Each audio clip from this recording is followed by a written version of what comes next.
Hello, ballers, and welcome to the finale of our journey through Final Fantasy II. My name's Preach, and we have tracked every single day in PlayStation to understand the development, the process that came to be Final Fantasy II, and now it's time for the ending before we jump into FF13 on our journey of trying out all of the at least base games of the Final Fantasy franchise before we move on to the ancillary ones. I just want to point out, it looks like I'm sweating here. I'm not. I've just coming out the rain.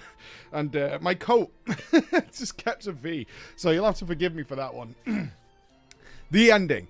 Last time we spoke, my friends, we were on our way to defeat Chadley. What the real name of this character is, I don't know, but this was definitely an effort to subvert expectations by the devs. They tried to be tricky, and in one respect, they did achieve that, but this one decision at some point in development clearly led to a clown show. At the very start of the game, you get to name your 4 party members, just as you did in Final Fantasy I. And obviously that puts the expectation on the player, as that's going to be my team. We'll see how that goes out. So I renamed them, and the 4th member was Chadley in celebration of FF7 Remake and Rebirth.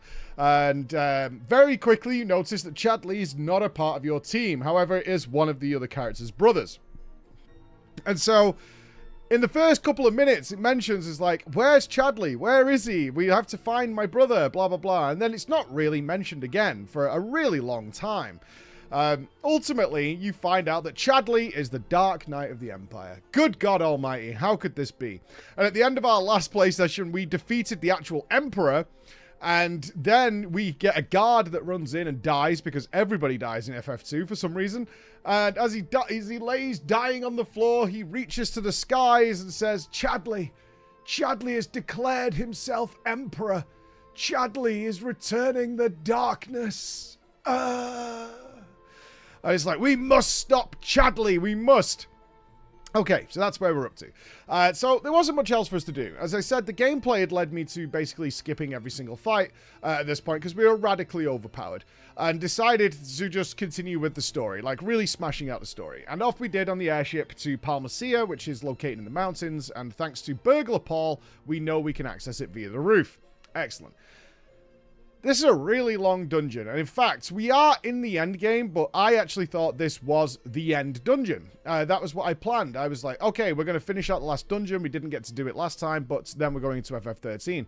And as we move through the dungeon, I'm fleeing most fights because they're not necessary for how powerful our team is, as we eventually do arrive at the steps of Chadley. And I was like, right, this is it. We're going to fight Chadley. I have to say, this dungeon, and in fact, the stuff that's coming after this, would be horrendous without the minimap, which is not present in the original version of this game. And that's really sad. There is something else I want to point out, because it's important. It turns out, and you can only take my word for it, but there's no reason to lie, because we haven't done this in any of the other FF games, and we've only got 13 and 5 remaining. It turns out this pixel remaster, for some reason, has an option inside of configuration that grants bonus HP after a certain amount of levels, which was not present in the original FF2, and it's defaulted to on. And it was only when we were playing the finale did someone point this out. It's like, hey, do you know that the Pixel Remaster has this? And, you know, despite how many viewers and stuff we have, we're like, what? And then we check, and there it is. So I do believe the HP values of my team is probably highly inflated, but I didn't know. And I'm certainly not going to replay the game based on that. But just to let you know, if it's like, your HP, have you been grinding a lot? No, we didn't grind a lot. Not outside of looking for story stuff. And it seems to have inflated the HP on the characters. It is what it is. Just making sure that you know I'm aware of it. And we found this thing out. And if you go to play the FF franchise, you might want to check these things out, because they're essentially a cheat menu. Everything's defaulted to normal, except this one option. I don't know what to tell you. Approaching the footsteps of Chadley. Yeah, I was going to talk about the minimap. The last few dungeons are all just mazes. And they're all designed very much in one of the first RPGs I ever played, called Sword of Vermilion on the Mega Drive or Sega Genesis if you're US, which relied heavily on you paying attention to what was on the screen and being blind for the most time, and then eventually you would find a map of the area. But for the most part, you would map it out in your brain until you found the way you were supposed to go. And that's what they went for here. I have the mini-map, so in many ways I was able to bypass a lot of stuff. Which was very good because these were very, very long dungeons, like 7 or 8 floors of just going in circles. Because most of them are mazes, which involve you going like around the entire edge of the map and circling back in again to get to certain ways, and just multiple dead ends that did have some nice loot in there. There's some very nice weapons and stuff, so they did reward you for the most part. But the plague of empty rooms does continue. FF2 wanted to mislead the player, and I think the idea is that you would constantly be thinking, I think I found the way, because you would come across a door or something of that nature, and it would just be an empty room. And that happens, I don't know, 100+ times of just empty rooms, and they constantly have this theme at the end of dungeons of giving you multiple, we call it pick a door. If you've ever played Mario Maker 2, you know what I'm talking about. It's called pick a door, where there's just 4 doors or 3 doors, and one of the doors is the correct one, and the other ones are just either empty rooms or nothing. Like, I mean, empty rooms. Multiple times, they're just empty rooms. So anyway, we reached Chadley. Plot twist, a Rama. Again, FF2 really has a pretty solid story. Like, surprisingly good. Chadley is about to... you're trying to convince Chadley to stop this. It's not worth it. You're my brother, blah, blah, blah. It's like, there is no way. I'm the power now. As the Emperor returns. Not only does the Emperor return in a blaze of light, but the Emperor reveals he's come back from hell. My God, he's been in hell, and now he is the Lord of Hell. He died, he went down to hell, and got promoted to the head of hell. Ooh, he's a bad guy. Very bad guy.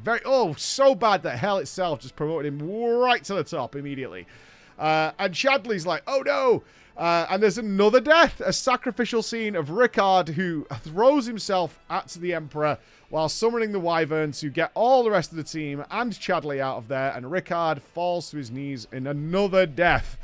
I think that makes number 7 of the named characters that have died in the FF2 journey as we're whisked away. And then we get this kind of really epic cutscene of the castle of Palmacia, like, disappearing or turning to stone, being encased in something.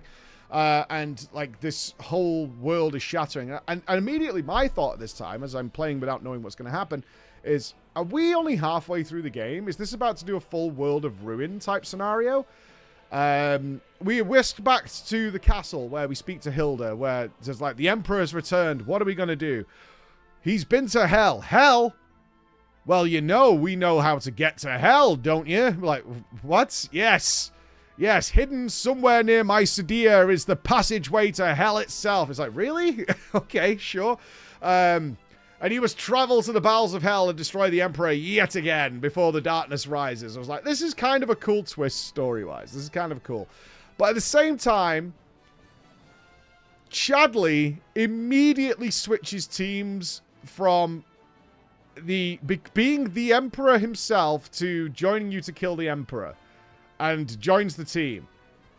This is extraordinarily weak sauce. Like, very ham-fisted, very lame. It's not as if, I was like, I would be somewhat forgiving if, like, the Emperor from Hell or Hell was manipulating Chadley, corrupted his mind.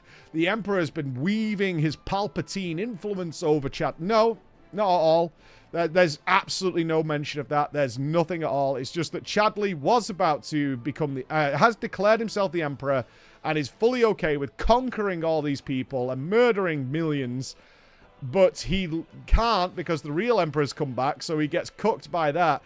And then immediately he's like, well, I'll join the other team then. And they're like, okay. So that was a bit lame.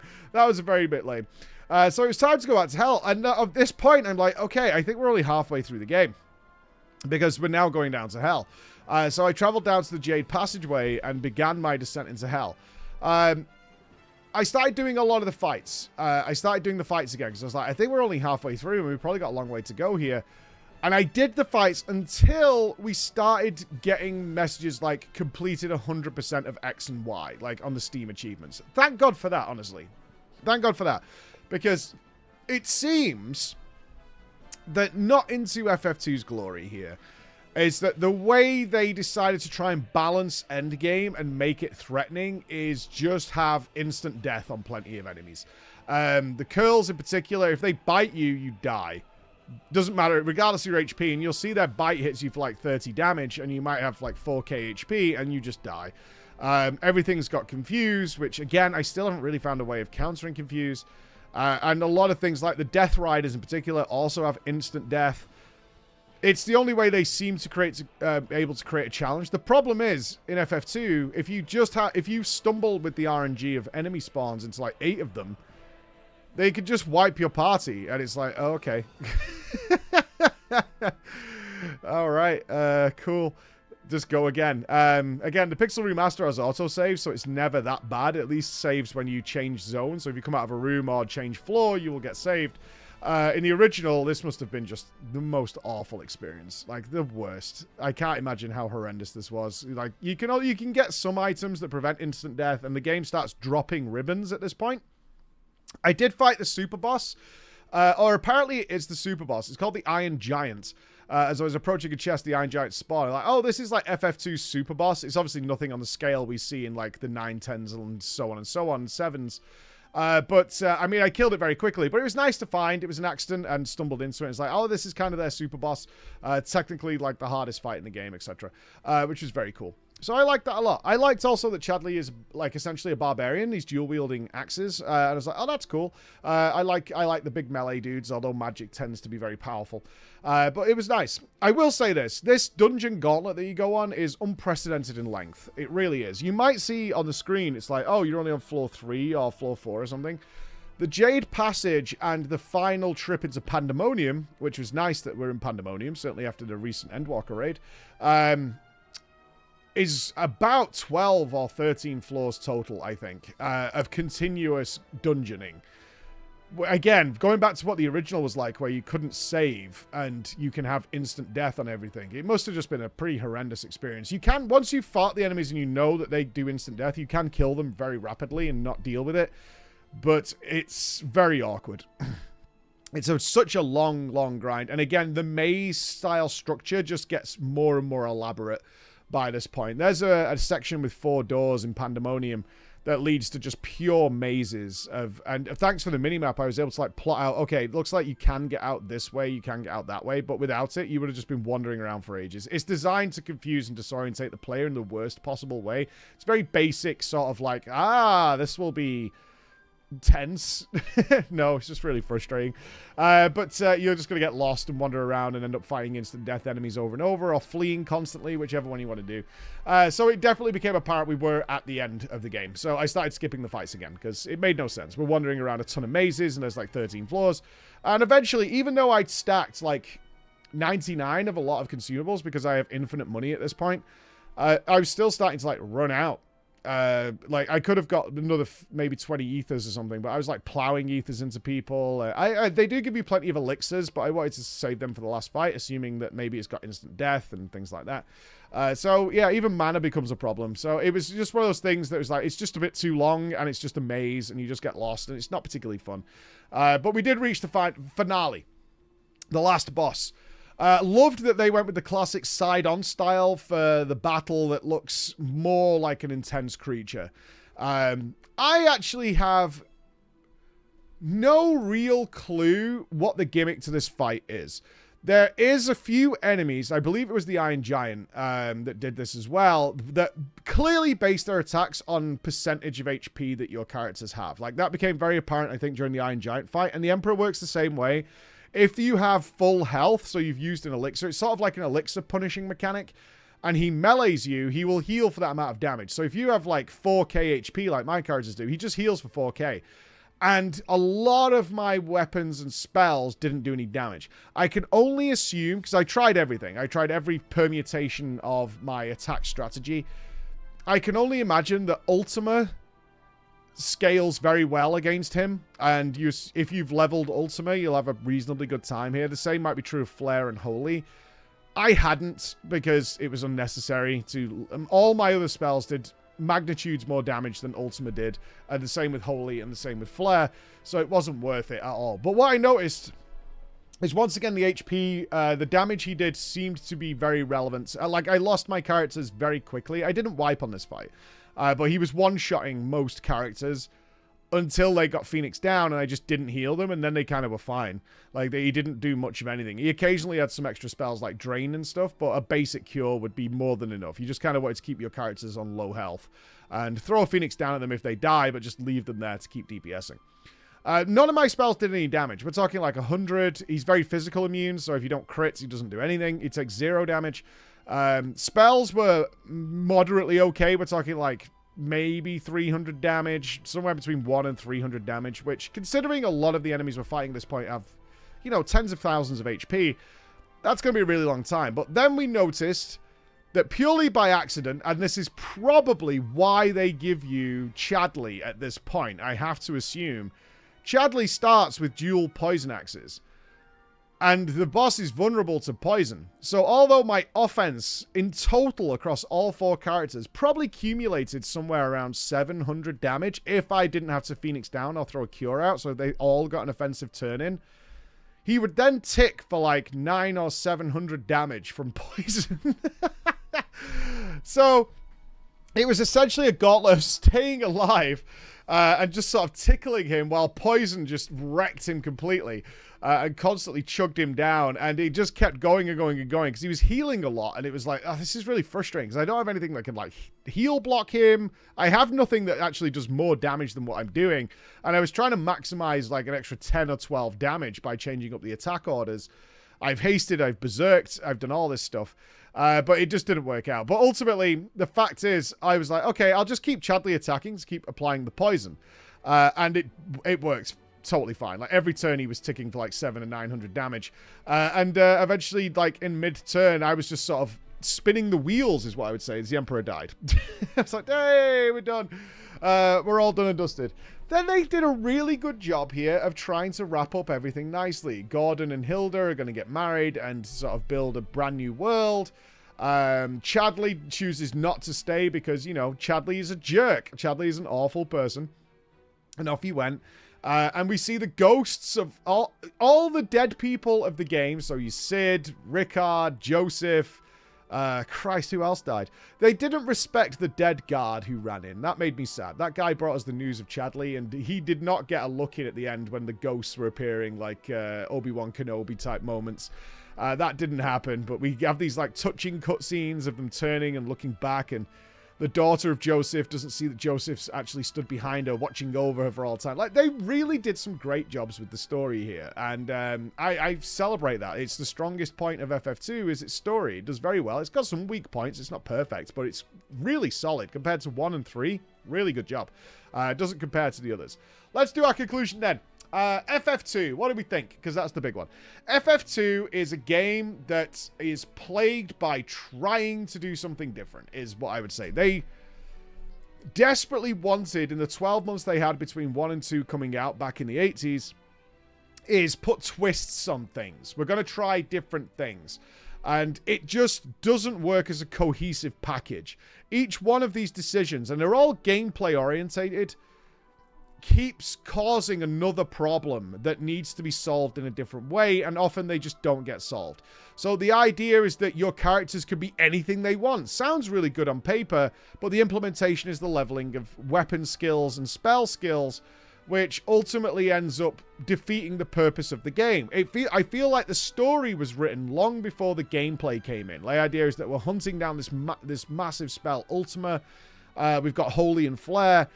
But where they're placed in the story makes no sense, because by that point, you are either speedrunning, which means you've already finished the game before, in which case you know how to kill all the bosses without those spells, or you've been playing normally, like I have, and your weapon skills and stuff are just so far ahead of where those spells come into the game that they make them look ridiculous. Like, you would have to not use spells at all to get Ultima and be like, okay, I've got Ultima now, and now I can maybe level it up. Because, for example, I mean, to make this clear, my fire spell on a reasonably vulnerable enemy will hit for like 1400 damage. Ultima hits for 120. Like, it makes no sense, right? It makes no sense. It's nonsensical. It's absolutely nonsensical. And it feels really weird, is that this is the story of chasing down Ultima so we can put an end to the darkness, and this ends badly. Similar with the weapons.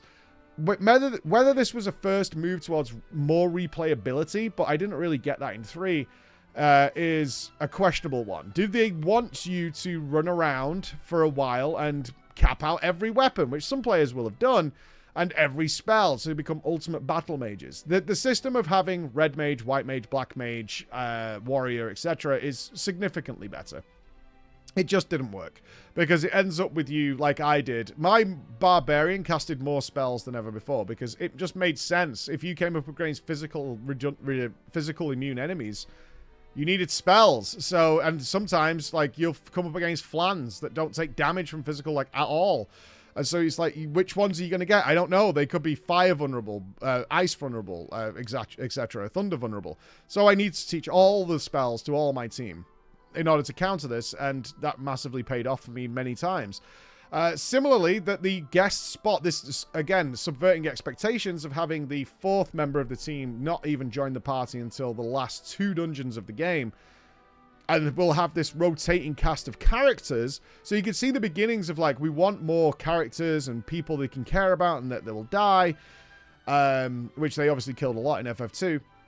Leaves this rotating carousel of characters joining the team, but they're always inferior by a long way to your team. And given the fact that you also have this mechanic of leveling weapon skills, and that your level gains in certain areas like HP only happens if that person takes damage, means that having that fourth member of the team alive is a waste of time. Like, it's just a bad idea, because by mid-game, you know these guys are going to disappear again.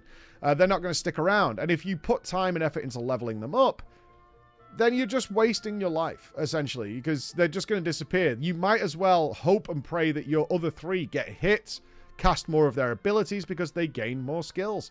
It's as simple as that. They become stronger, and that snowballs very, very quickly. I got into the habit when a fourth member joined my team is that I would intentionally execute them immediately, because having them in the team is bad, and I essentially 3-manned most of the game. By the end, it became a meme. You might see, like, Chadley's alive. Chadley died continuously, but we kept bringing him back to life because it was kind of a meme. Like, Chadley will rise, Chadley will come to life. And yes, Chadley did kill the last boss. I'm not going to pretend that he didn't carry that on his shoulders, but he was only alive for a meme, because we're like, we give him another go. Let's bring him on. I wasted a ton of resources keeping Chadley back on his feet, and it's a real shame. I would also say, out of all the Final Fantasies we've played, all of them, the encounter rate of FF2 is so obnoxious. It is ridiculously obnoxious that it's tiresome. And you're just like, I'd rather just skip these fights at this point. And it's not just because I feel I've leveled enough, which is absurd in RPGs anyway, because you can always get stronger. It's just that you can't move, like, more than a few times. I can't do the numbers, but I feel like the encounter rate is like 1.5 times FF1. I don't remember it being obnoxious in FF1, and in 2, it really is. Like, in FF1, I remember it being obnoxious when I was traveling across the ocean, and that's because you're moving so many tiles so quickly. And they kind of countered that this one by having the public transport system, and then you get you travel by your own boat very, very, in a very reduced manner compared to 1 here, which you're always in the boat, and you constantly getting attacked by Sahagin, etc. In this one, that's not really a problem, but on land, it's just... Once we started fleeing, it really dawned on people, is like, holy cow, like, especially when you're exploring, like, the encounter rate is absurd. It's like every 3 or 4 tiles. And once you start skipping them, it really dawns on you just how many fights you're dealing with. And it becomes tiresome, is the simple answer. So, FF2's conclusion is that it's a game that had a solid story, a really good idea that I think was made first, and is then plagued by just the desire to be different.